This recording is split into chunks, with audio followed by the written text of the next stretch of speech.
नमस्कार दोस्तों, आप सभी का स्वागत है हमारे यूट्यूब के चैनल में। दोस्तों, आज हम बात करने जा रहे हैं डेट ऑफ बर्थ सर्टिफिकेट के ऊपर। तो इस वीडियो में मैं आपको बताने जा रहा हूं कि आप खुद से ही अपने बच्चे का या अपना online date of birth certificate किस तरह से बना सकते हैं। वैसे तो जब बच्चे का जन्म होता है हॉस्पिटल में, तो हॉस्पिटल वाले भी डेट ऑफ बर्थ का सर्टिफिकेट बनाकर दे देते हैं। लेकिन अगर कुछ कारणवश बच्चे का बर्थ हॉस्पिटल से बाहर होता है, तो आप खुद से ही ऑनलाइन पोर्टल के थ्रू बच्चे का डेट ऑफ बर्थ सर्टिफिकेट बना सकते हैं। लेकिन आपको ध्यान रखना है कि ये डेट ऑफ बर्थ सर्टिफिकेट बच्चे के जन्म के 21 दिन के अंदर अंदर ही बनवाना होगा। अगर आप 21 दिन के अंदर अंदर बच्चे का डेट ऑफ बर्थ सर्टिफिकेट नहीं बनाते हैं, तो डेट ऑफ बर्थ सर्टिफिकेट बनाने का जो दूसरा प्रोसेस है वो शुरू हो जाता है। लेकिन दूसरे प्रोसेस में आपको कुछ रिक्वायर्ड डॉक्यूमेंट्स की ज़रूरत पड़ती है, और साथ के साथ आपकी एज के अकॉर्डिंग आपको कुछ फ़ीस भी पे करनी होती है। तो आज मैं आपको कंप्लीट ऑनलाइन प्रोसेस बताऊंगा, डेट ऑफ बर्थ सर्टिफिकेट आप किस तरह से बना सकते हैं। तो इस वीडियो को आप शुरू से लास्ट तक पूरा देखिएगा। और आगे बढ़ने से पहले अगर अभी तक आपने हमारे चैनल को सब्सक्राइब नहीं किया तो अभी कर लीजिए, और साथ में दिए गए बेल आइकन को दबाना ना भूलिएगा। दोस्तों, बर्थ सर्टिफिकेट बनाने के लिए आपको गवर्नमेंट की इस ऑफिशियल वेबसाइट पे आ जाना है। इस वेबसाइट का लिंक मैंने डिस्क्रिप्शन में प्रोवाइड कर दिया है, वहाँ से आप क्लिक करके इस वेबसाइट पे आ सकते हैं। तो जैसे ही आप इस वेबसाइट पे आएँगे, कुछ इस तरह का इंटरफ़ेस यहाँ पे आपको देखने को मिलेगा। तो सबसे पहले आप देख रहे होंगे यहाँ पे यूज़र लॉगिन आ रहा है, यूज़र आईडी माँगा जा रहा है, पासवर्ड माँगा जा रहा है, जो कि आपके पास नहीं होगा अभी। और इसके लिए आपको इसे जनरेट करना होगा। जनरेट करने के लिए यहाँ पे एक ऑप्शन आपको मिलेगी जनरल पब्लिक साइन अप की, तो इस पे आपने क्लिक कर देना है। इस पे जैसे ही आप क्लिक करेंगे, कुछ इस तरह का पेज आपके सामने निकल कर आ जाएगा। तो यहाँ पे दोस्तों आपके सामने कुछ ऑप्शंस यहाँ पे आपको दिख रही होंगी। यूज़र नेम यहाँ पे आपने बनाना है, और यहाँ पे स्टार दिए होंगे, तो वो चीज़ डालनी है आपको कंपल्सरी है।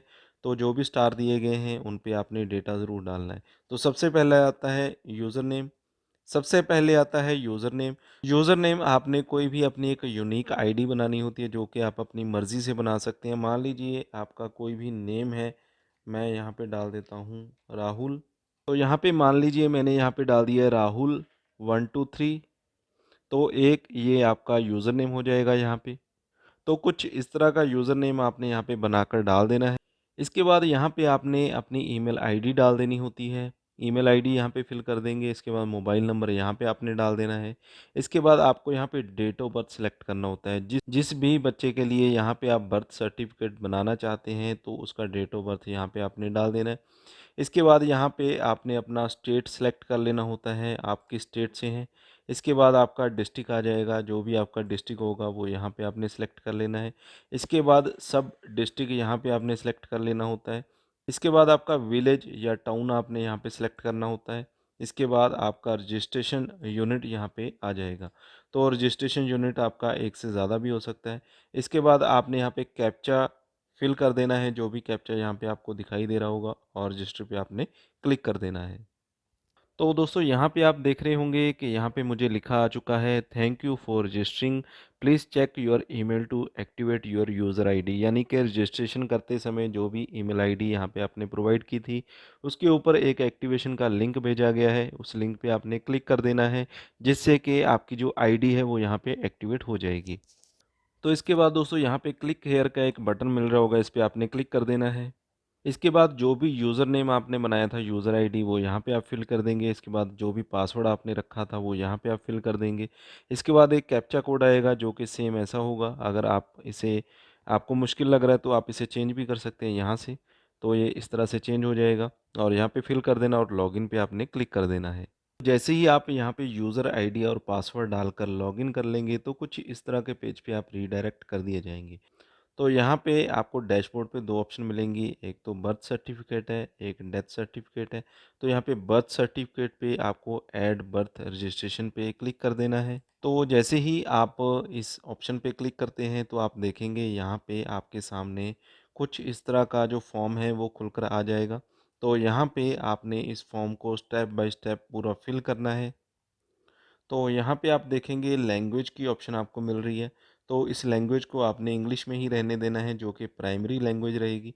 इसके बाद सेकेंडरी लैंग्वेज में आप अपनी सुविधा के अनुसार हिंदी में भी कन्वर्ट कर सकते हैं, अगर आपको समझ में नहीं आ रहा है। अदरवाइज़ आप यहाँ पे नन पे भी क्लिक कर सकते हैं, जो कि पूरा इंग्लिश में ही रहेगा। इसके बाद यहाँ पे आपके सामने फॉर्म नंबर की ऑप्शन आएगी, तो फॉर्म नंबर आप कुछ भी यहाँ पे रख सकते हैं। तो जिस भी डेट में आपने यहाँ पे रजिस्ट्रेशन की थी, तो वो डेट आपके सामने अपने आप ही आ जाएगी। इसके बाद आपने नीचे की तरफ आ जाना है। इसके बाद यहाँ पे डेट ऑफ बर्थ आपने सेलेक्ट करना होता है। बच्चा जिस भी दिन जन्मा था, उसका जो डेट ऑफ बर्थ है वो यहाँ पे आपने कैलेंडर की मदद से यहाँ पे डाल देना है। इसके बाद आपने यहाँ पे लिंग सेलेक्ट करना होता है। जो बच्चा हुआ है वो मेल है या फीमेल है, ये आपने यहाँ पे सेलेक्ट कर लेना है। इसके बाद यहाँ पे आप नीचे की तरफ आएँगे, तो यहाँ पे फर्स्ट नेम डाल देना है, जो कि बच्चे का रहेगा। अगर बच्चे का नामकरण हो चुका है तो यहाँ पे फर्स्ट नेम आप डाल देंगे, मिडल नेम यहाँ पे आ जाएगा, लास्ट नेम यहाँ पे आ जाएगा। तो यहाँ पे बच्चे का आपने फर्स्ट नेम डाल देना है, मिडल नेम यहाँ पे आ जाएगा, लास्ट नेम यहाँ पे डाल देना है। अगर बच्चे का नामकरण हो चुका है तो यहाँ पे फर्स्ट नेम आप डाल सकते हैं, मिडल नेम और लास्ट नेम डाल सकते हैं। अदरवाइज़ अभी बच्चे का नामकरण नहीं हुआ तो यहाँ पे आप ब्लैंक भी छोड़ सकते हैं। इसके बाद यहाँ पे आधार नंबर अगर बच्चे का बन चुका है तो यहाँ पे आप डाल सकते हैं, अदरवाइज़ इसे भी आप ब्लैंक ही यहाँ पे छोड़ सकते हैं। इसके बाद दूसरी जो ऑप्शन आपको नीचे की तरफ मिलेगी वो मिलेगी प्लेस ऑफ बर्थ, यानी कि जन्म स्थान। तो यहाँ पे आपको एक ही ऑप्शन मिलेगी, हाउस घर। तो आपको यहाँ पे ये सिलेक्ट कर लेना है। इसके बाद आपका बिल्डिंग का नेम, आपका पूरा proper address, house number, street number, locality आपकी क्या है, स्टेट यहाँ पे आपकी अपने आप सेलेक्ट हो जाएगी। इसके बाद डिस्ट्रिक्ट अपने आप सेलेक्ट हो जाएगी। सब डिस्ट्रिक्ट और आपका जो विलेज है, टाउन है या गांव है, वो यहाँ पे सिलेक्ट कर लेना है। इसके बाद यहाँ पे पिन कोड नंबर आपने डाल देना है। इसके बाद जो नेक्स्ट ऑप्शन रहेगी उसमें आपको फादर की इन्फॉर्मेशन देनी होती है, यानी कि जो बच्चे का पिता है उसका फर्स्ट नेम यहाँ पे आ जाएगा, मिडल नेम और लास्ट नेम। और इसी के साथ जो बच्चे का पिता होगा उसका आधार नंबर आ जाएगा, ईमेल आईडी और मोबाइल नंबर यहाँ पे आ जाएगा।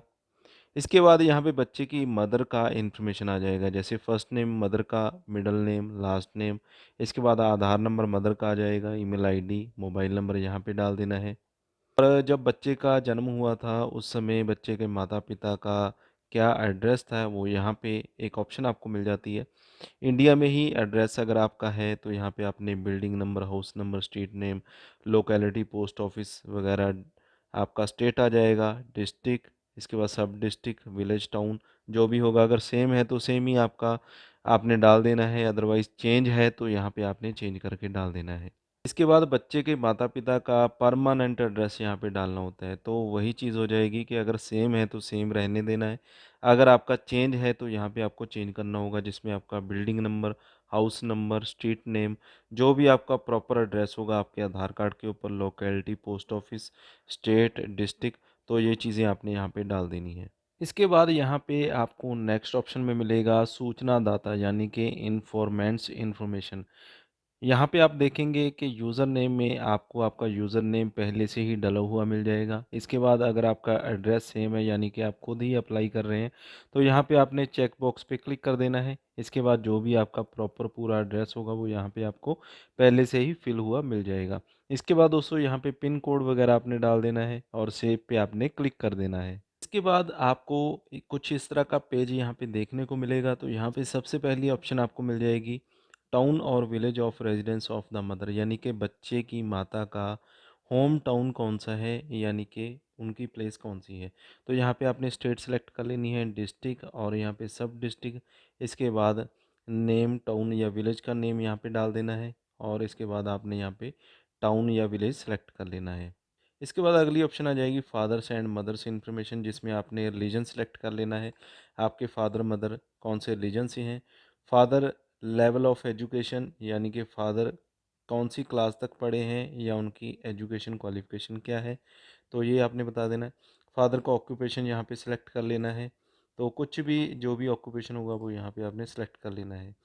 इसके बाद यहाँ पे मदर का आपने एजुकेशन लेवल सेलेक्ट कर लेना है। अगर मदर हाउस वाइफ है तो हाउस वाइफ यहाँ पे आपने सेलेक्ट कर लेना है, यानी कि नॉन वर्कर। अगर कोई काम करते हैं तो इन कैटेगरीज में से कोई भी आप सेलेक्ट यहाँ पे कर सकते हैं। इसके बाद नेक्स्ट ऑप्शन में यहाँ पे आपको अदर इन्फॉर्मेशन मिलेगा, जिसमें कि सबसे पहली ऑप्शन होगी एज ऑफ द मदर, यानी कि जो बच्चे की माता है उसका शादी से पहले कितनी एज थी वो यहाँ पे आपने डाल देनी है। इसके बाद age of the mother at the time of this birth, यानी कि जब बच्चे का बर्थ हुआ उस टाइम पे माता जी की एज कितनी है। इसके बाद जो बच्चे की माता है उनके कितने बच्चे हैं यहाँ पे सिलेक्ट कर लेना है। Type of attention eight delivery, यानी कि जो बच्चे का बर्थ हुआ वो किस तरीके से हुआ, ट्रेडिशनल बर्थ हुआ, रिलेटिव या किसी और के घर पे हुआ, डॉक्टर या नर्स या ट्रेंड मिडवाइफ के थ्रू हुआ, तो ये चीज़ आपने यहाँ पे सिलेक्ट कर लेनी है। इसके बाद डिलीवरी का मेथड किस तरह से हुआ, नॉर्मल हुआ या सिजेरियन से हुआ, तो वो यहाँ पे आपने सिलेक्ट कर लेना है। और जिस टाइम पे बच्चा पैदा हुआ उस टाइम पे उसका वेट कितना था ये आपने यहाँ पे सिलेक्ट कर लेना है। और जो प्रेगनेंसी थी वो कितने वीक्स की थी, उसकी ड्यूरेशन क्या थी, वो यहाँ पे आपने सेलेक्ट कर लेनी है। इसके बाद आपको यहाँ पे अपलोड रिपोर्टिंग फॉर्म, जो फॉर्म यहाँ पे आपने अपलोड करना है वो किस प्रकार का रहेगा वो यहाँ पे मैं आपको दिखा देता हूँ। जो फॉर्म यहाँ पे रहेगा जिसको फिल करके यहाँ पे आपको अपलोड करना है, तो नॉर्मल इन्फॉर्मेशन यहाँ पे रहेगी, जैसे कि नेम ऑफ़ द चाइल्ड हो गया, नेम ऑफ़ द फादर, इसके बाद मदर। वही इन्फॉर्मेशन आपको यहाँ पे डॉक्यूमेंटेड तरीके से यहाँ पे फिल करनी होगी और इसका प्रिंट आउट लेकर इसमें आप पूरी इन्फॉर्मेशन यहाँ पे डाल सकते हैं। इसके बाद जो डॉक्यूमेंट यहाँ पे आपने अपलोड करना है तो चूज़ फाइल पे आपने क्लिक कर देना है। ये फॉर्म दोस्तों आपने कहाँ से डाउनलोड करना है, इसका लिंक मैंने आपको डिस्क्रिप्शन में प्रोवाइड कर दिया, वहाँ से आप इस फॉर्म को डाउनलोड कर सकते हैं, प्रिंट आउट ले सकते हैं और पूरी इन्फॉर्मेशन डालने के बाद यहाँ पे आपने अपलोड कर देना है। इसके बाद रिमार्क्स में आप कुछ भी डाल सकते हैं अपनी मर्ज़ी का और इसके बाद आपने सेव पे यहाँ पे क्लिक कर देना है। इसके बाद जैसे ही आपका जो फॉर्म है वो फिल हो जाएगा तो यहाँ पे आपने बर्थ पे दोबारा आ जाना है और यहाँ पे अगर आपका जो फॉर्म है वो इनकम्प्लीट है, उसमें कुछ एडिट करने को रह गया है, तो यहाँ पे आप एडिट कर सकते हैं और इसके बाद प्रिंट रिपोर्टिंग पे आप क्लिक कर सकते हैं। प्रिंट रिपोर्टिंग पे आप क्लिक करेंगे तो जो भी आपने यहाँ पे इंफॉर्मेशन डाली है, जो भी आपकी एक रिपोर्ट क्रिएट हुई है, तो उसकी पूरी इन्फॉर्मेशन यहाँ पे आप देख पाएंगे क्या क्या आपने फिल किया है। अगर उसमें आपसे कोई गलती हुई है या आपसे कुछ छूट गया है भरने से, तो उसे आप दोबारा से भरना चाहते हैं तो सेम उसी पेज पे आपने चले जाना है, बर्थ पे क्लिक करना है, इनकम्प्लीट रजिस्ट्रेशन फॉर्म पे आपने दोबारा जाना है और दोबारा से अपना जो फॉर्म है उसे एडिट आपने कर लेना है। तो इसके बाद दोस्तों जैसे ही आपकी जो रिपोर्ट है, रिसिप्ट है वो जनरेट हो जाएगी, तो इसका आपने प्रिंट आउट यहाँ पे ले लेना है। और इसके साथ जैसा कि मैंने आपको बताया था कि बच्चे की माता का आधार कार्ड, बच्चे के पिता का आधार कार्ड आपको साथ में अटैच करना है और इसके अलावा जो भी डॉक्यूमेंट आपने फिल करके अपलोड किया था, इसी के साथ आपने जो है अटैच कर देना है। और जो भी एड्रेस यहाँ पे दिया गया है आपकी स्टेट के हिसाब से, जो भी आपकी नियर बाय एड्रेस होगा वो यहाँ पे आपको दिखाई देगा। तो इस एड्रेस पे आपको जाना है और स्लिप और आपके डॉक्यूमेंट्स आपको इस पते पे जाकर दे देने हैं। तो जैसे ही आप अपने डॉक्यूमेंट और शिफ्ट यहाँ पे जमा करवा देंगे, जो भी आपके स्टेट का नियर बाय जो भी एड्रेस होगा जो कि आपको आपके रिपोर्ट में मिलेगा, तो उस नियर बाय प्लेस पे आपने चले जाना है और वहाँ पे अपने डॉक्यूमेंट सबमिट कर देने हैं, जो फॉर्म है वो सबमिट कर देना है। उसके 5 से 10 दिन के भीतर आपका जो डेट ऑफ बर्थ सर्टिफिकेट है वो इशू कर दिया जाता है। तो 5 से 10 दिन के भीतर आपका जो डेट ऑफ बर्थ सर्टिफिकेट है वो इशू कर दिया जाता है और आप ये date of birth certificate collect कर सकते हैं। तो दोस्तों अभी हम बात कर लेते हैं अधिक एज वाले अपना डेट ऑफ बर्थ सर्टिफिकेट किस प्रकार बना सकते हैं। अधिक एज वालों का बर्थ सर्टिफिकेट बनाने के लिए जो भी आपका नज़दीकी रजिस्ट्रार ऑफिस है, आपको उस ऑफिस पे जाना है और वहाँ पर जाकर ही आप बड़ी एज वालों का बर्थ सर्टिफिकेट बना सकते हैं। बड़ी एज वालों का बर्थ सर्टिफिकेट बनाने का कोई भी ऑनलाइन प्रोसेस नहीं है। बड़ी एज वालों का बर्थ सर्टिफिकेट आप ऑफलाइन तरीके से ही बना सकते हैं। तो चलिए दोस्तों आज की वीडियो में बस इतना ही। अगर आपको ये वीडियो अच्छा लगा हो तो इसे लाइक और शेयर ज़रूर कीजिएगा। इसी तरह की वीडियोस देखने के लिए आप हमारे चैनल को अभी सब्सक्राइब कर लीजिए।